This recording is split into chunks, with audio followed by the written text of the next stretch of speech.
осы адамдар көбіне естимін да, бірнеше жерде кредитіміз бар, 5 кредитім бар, 6 кредитім бар деп айтып жатады да. Сосын қайта қаржыландыру деген нәрсе бар екен. Бірақ оны кейбіреулер ойлайды, сонда мен 5 кредитім болса, 6-шысын алу керекпін ба деген. Иә, ол не үшін керек? Не ол қайта қаржыландыру деген арман? Қайта қаржыландыру бағдарламасы дегеніміз, егер сізде бірнеше кредит болатын болса, 5, 6, 7, сіз өзіңіз бір кредит алу арқылы ол басқа кредиттерді жауып, бір жерде тиімді мөлшермен төлеуіңізге мүмкіндігі бар. Қайта қаржыландыру ол әрбір клиент үшін, біздің әрбір адамдар үшін ол өте қолайлы. Несімен? Егер сізде 6-7 кредитіңіз болса, әрбір қаржы ұйымында банкте проценттік ставкасы әртүрлі. И әрбір компания, әрбір банк тиімді мөлшерлеме қызмет көрсете алмайды. Бұл жерде клиент өзіне тиімді банкті, тиімді программаны, тиімді несие бағдарламасын таңдау мүмкіндігі бар. Біздің компаниямызда осы мақсатта асар бағдарламасы бар. Асар бағдарламасы арқылы сіз өзіңіздің барлық ағымдағы несиелеріңізді бір кредит арқылы, қайта қаржыландыру арқылы тиімді өзіңіздің айлық мөлшерлемеңізді төмендетуге мүмкіндігіңіз бар. Аты қандай күшті, асар деген білеміз ғой. Мысалы, қазақтар асар деп айтады ғой, мысалы, біреу қиналып жатқан кезде, немесе үйін тұрғызып жатқан кезде ағайын, туыс, дос, жаран келіп, бәрі көмектесіп, асарласып көтеріп тастайды. Көтеріп тастайды, иә. Ол демек бір адамның несін көтермелеп тастау, биікке көрсету, жетістікке жеткізу деген жақсы. Бірге көтеру деген сөз ғой, жаңағы жамыла көтерген жүк жеңіл дейді ғой. Иә, бұл бағдарламаны бастапқы кезде бағдарламаның атын таңдаған уақытта осы асар деген атауды өзіміз тереңнен ойлап осы атауға келдік. Тамаша. Сіз енді Оксана осы КМФ туралы, жалпы осы асар туралы қайдан білдіңіз? Мен білуімше, сіз бірнеше кредит алғансыз, қандай мақсатқа қанша кредит алдыңыз сонда? Иә, сандуғаш өмір сүргеннен кейін жан-жақтама болу керек, көру керек. Адам көрмесе, сүрінбесе, қайта тұра алмайды. Қайта тұру үшін бір сүріну керек дейді ғой. Сол сияқты 3-4 жерден алдым, өзіміздің КМФ-тен, Сенім микрокредитінен, одан Каспий банктан. Соларға осы пандемия кезде кішкене қиындау соқты төлем. Бірақ та күресі төледік. Алған жауапкершілікті уақытында орындауды әрекет жасадық. Сол мақсатта КМФ-ке келіп, ойлана келе шешім қабылдадым. Расулға келдім. Расул экспертіме келіп кеңес сұрадым. Сол кеңес берді, осылай болады. Осындай жеңілдіктер бар бізде. Жапсаңыз, 3 кредиттің орнына бір төлеммен төлесеңіз, 15%-бен деп, келесіде тағы жеңілдік болады деп. Не үшін бизнесімді дамытуға, балдарымды көтермелеп тастауға бір қайтара? Не үшін мен алмасқа? Әрекет бар жерде, береке обязательно болады, әрине. Жаңа айтып қалды мысалы, сол асардан кейін жеңілдік болады екен деген, осы жерден нақтылап кетсеңіз, қандай жеңілдік? Бұл жерде сандуғаш, сіз айттыңыз ғой, 100 мыңнан артық төлем деп айттыңыз. Мен сізге айттым, асар бағдарламасының қайта қаржыландырғаннан кейін сіздің айлық төлеміңіз 70 мың болады деп. Сол ортада қалған 30 мың теңге арқылы сізге алдын ала несие сомасы құптыланған. Сол несиені сіз келесі жағдайда -5%-бен жеңілдікпен аласыз. Сонда сіз ендігі алатын кредитіңізге, микрокредитіңізге тағы да -5% жеңілдікті броньдап қойды ғой сонда? Иә, броньдап қойды деп айтуға болады. Оның мынандай бір мерзімі бар ма, мысалы, мына жылға дейін, мынанша уақытқа дейін алу керек деген сияқты? Мерзімі бар. Бұл жерде келесі айдың сол қай жылы алған мерзімінен бастап, егер сіз тамыз айында алсаңыз, келесі жылдың тамыз айына дейін сіздің -5% арқылы несие алуға мүмкіндігіңіз бар. Бір жыл уақытыңыз бар. Жаңағы броньдап қойған 5% жеңілдігіңізді, яғни пайдаланатын, қолданатын бір жыл уақытыңыз бар. Тамаша. Біздің асар бағдарламамыздың бір тиімді шарты, біз барлық адамдарға мүмкіндік береміз.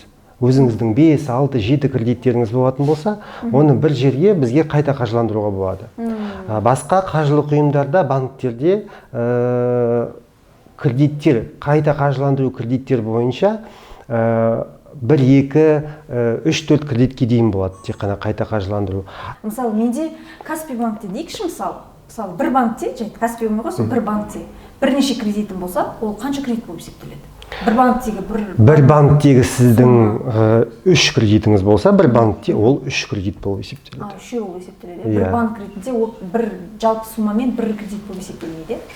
Бұл сіздің кредит бюросының отчеты бойынша сізде. Бұл сізде 3 несие болып есептеледі. Жаңа сіз бағанадан айтып отырсыздар, Расул деп отырсыз, КМФ деп отырсыз. Жалпы неге КМФ таңдадыңыз? Көп қой мысалы. Неше түрлі ұйымдар бар. Неге КМФ?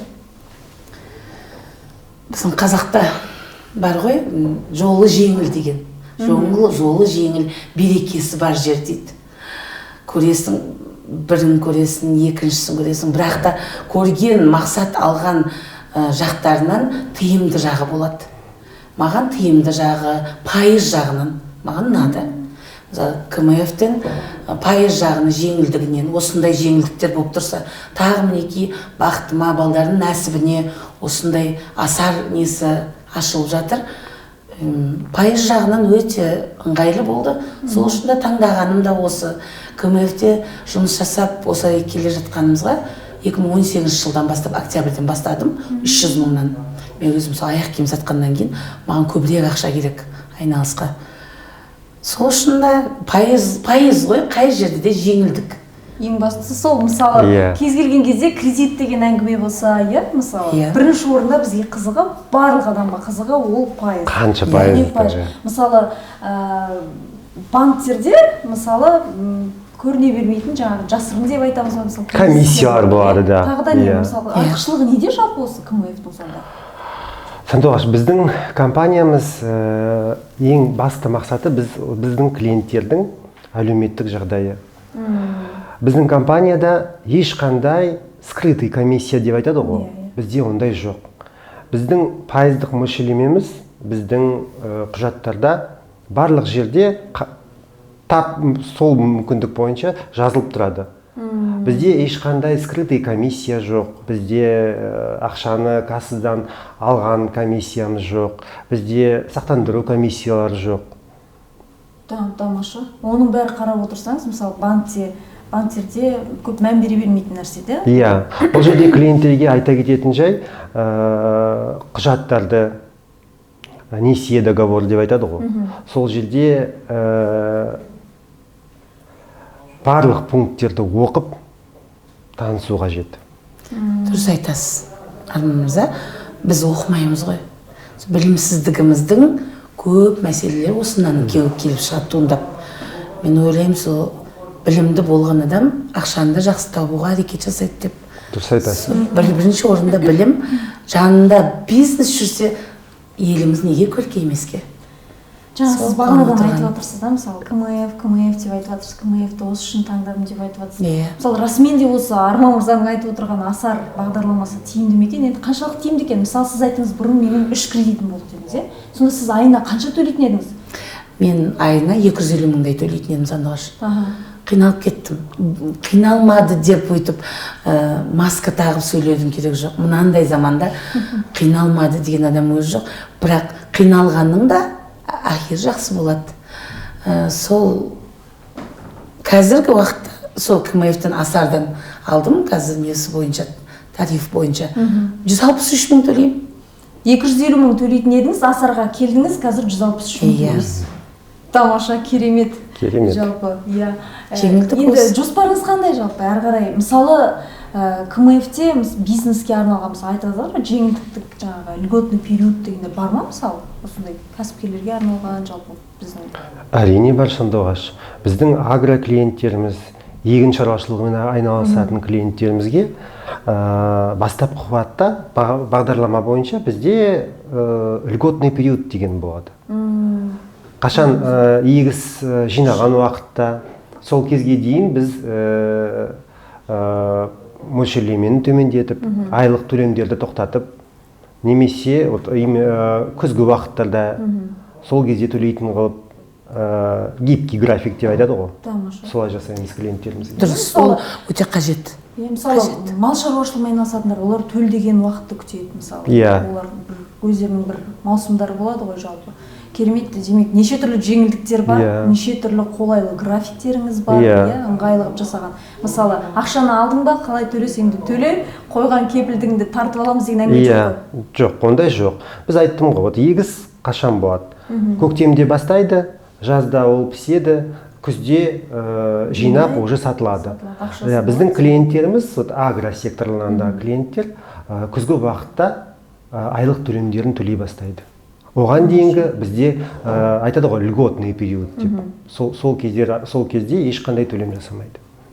Біз бұл льготный период арқылы біз бұл жерде ешқандай комиссия алмаймыз, артық үстеме ақысыз, ешқандай қашан уже егіс бітіп жинаған уақытта, уже выручка деп айтады ғой, болған уақытта сол кезден бастап уже төлей бастайды. Негізгі қаржыны сол кезде төлейді. Негізгі ғана. Оған дейін жаңағы үстіндегі пайызын, жалпы комиссиясын дейміз ба, қалай айтамыз жаңағы сол периодта соны ғана төлейді. Основной деп айтамыз ғой жаңағы негізгі қаржыны сонда ақшасы болғанда төлейді. Керемет. Сіз сияқты мысалы ешқандай артық үстеме ақы жоқ бізде ол туралы. Тамаша, мысалы менің ойымша сіз сияқты кәсіппен айналысып отырған адамдар ол таптырмайтын нәрсе. Мысалы кез келген ұйым бұндай нәрсені, бұндай шарттарды жалпы ұсына бермейді да. Мысалы кәсібіңіз бар, біз білеміз, мысалы осы пандемия болған кезде нақты осы шағын және орта бизнес деп атамыз ғой. Сол шағын және орта бизнеспен айналысатындар көп жапа шекті, рас па? Мысалы бизнестер тоқтап қалып жатты, мысалы.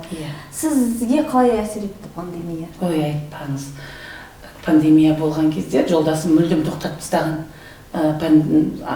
Не боласын, індеттің атын атама дейді ғой, ұлғаяды дейді. Сол сияқты шықпайсың, үйде отырасың деп. Бардық та товарды әкеліп қойдық үйге. Ол тұрды. Қалай тығырықтан шығудың жолын іздестіріп, есігім алдына дәу палатканы жайып, соған өзім аяқ киім сатам. Халық іздеп жүр, қайда бар? Сатылып алынатын нәрселер. Мен жеке өз басым, анамнан туылған тәрбием ба, или осылай болу неме жазылған ба, адалдық түсем, шынайылық түсем. Сол үшін қарапайым халықтың ортасында отырғаннан кейін Ұзынағашта тұрамын, Қайназар ауылында. Өзімнің ауылыма, ел атыма кішкене болса да еңбегім сіңсін деп, осы қалта көтере тұрған жағдайда, осы халқыма да үлесім болсын, өзімнің де ақшам тоқтамасын деп, мен де күрестім. Сол тығырықтан шықтым деп ойлаймын. Халқымды да аяқ киіммен тәміндедім, өзімнің де қалтамда ақшам болды. Мен ешқандай пандемияда үйде отырып қалдым, әйтпесе қиналдым деп айта алмаймын. Әрекет бар жерде береке болады, ол шынайық. Тамаша, шынымен де бұныңыз батырлы екен, әйтпесе неше түрлі жағдай болып жатты ғой, мысалы саудасын жауып тастағандар болды, мысалы беріліп жаңағы пандемияға шыдамай деген сияқты. Оксана, енді сіз бағанадан КМФ-те айтып жатсыз ғой, енді КМФ бұрыннан жұмыс істеп келе жатырмын деп. Жалпы алдағы жоспарыңыз қандай? Мүмкін сіз бірнеше қабатты дүкен ашатын шығарсыз, аяқ киімдерді сататын. КМФ-пен жұмыс істейсіз бе, ары қарай серіктес боласыз ба? Серіктесу ол міндетім. Міндетім емес, менің алға қойған мақсатым. Себебі олсыз дамуға болады, бірақ қосымша табыс, қосымша келген ақша көмек беріп тұрған жерде не үшін көркеймеске, биіктен көрінбеске. Армансыз адам болмайды. Арман болғаннан кейін өмір сүреміз. Армандарым көп.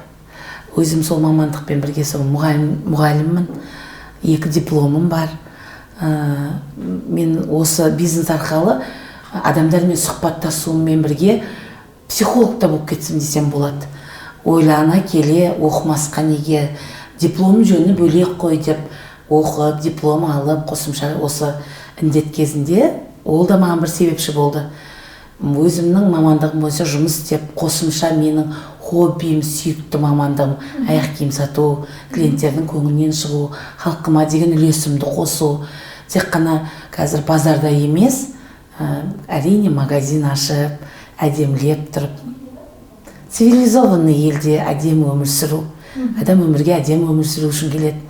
Жақсы жерге барғысы келеді. Сол сияқты осы экономикасын Қазақстанның дамыту, осы КМФ микрокредит қаржысымен жұмыс істесу, алға қойған мақсаттарыма жетуіме, нық қадам басуыма менің осы КМФ себепшім деп ойлаймын. КМФ-ті таңдап отырсын деп айтып отырсыз ғой, Сандуғаш. Басқа банктермен де жұмыс істестім. Бірақ та сол істескен жұмыстарым арасында бір болады екен, біз қазақи халықпыз ғой, ондай нең тартып тұрады да соған деген, осыдан алсам бір кедергіге ұшырамасақ, соны біз қазақи болғаннан кейін мен жақсы болып кеттім деп осы арқылы дейтін, соның себепшісі КМФ. жүріп кетті ғой сонда. Жүріп кетті ғой, міне осы басты себепшім болғаннан кейін қайта оралу мақсатым болды. 2-3 кредитті тоқтату емес, енді бір жерден жәмлеп, екі ненің кеменің басын ұстағанша бір кеменің басын, бір дәу кемен алға қарай, теңізге қарай саяхатқа шығу. Пайыздарын бағана айтып отырсыз. Пайыздары енді айтады, большому кораблю большое плавание дейді ғой, сол сияқты ешқандай нелер, қиыншылықтар дүс келмеуі мүмкін.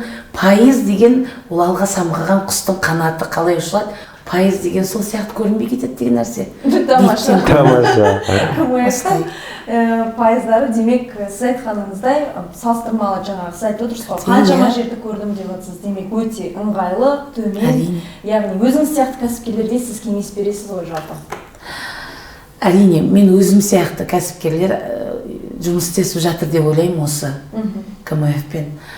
Қарапайым халықтың айтар мұңы да, қуанышы да осы мен арқылы келіп отырған шығар деп ойлаймын бүгін. Жақсы жетістікке жетсін, экономикасы дамысын, халқым аш болмасын, биіктен көрсін, киімі бүтін, қарны тоқ болсын, мал шаруашылығы деп жатырмыз, олардың дамуы мықты болсын. Қазақ халқым тоқшылықтар жасасыншы, сол кезде білімді алға қойған болашағымыз биікте болады деп ойлаймын. Сіз де КМФ-пен бірге өркендей беріңіз. Рахмет.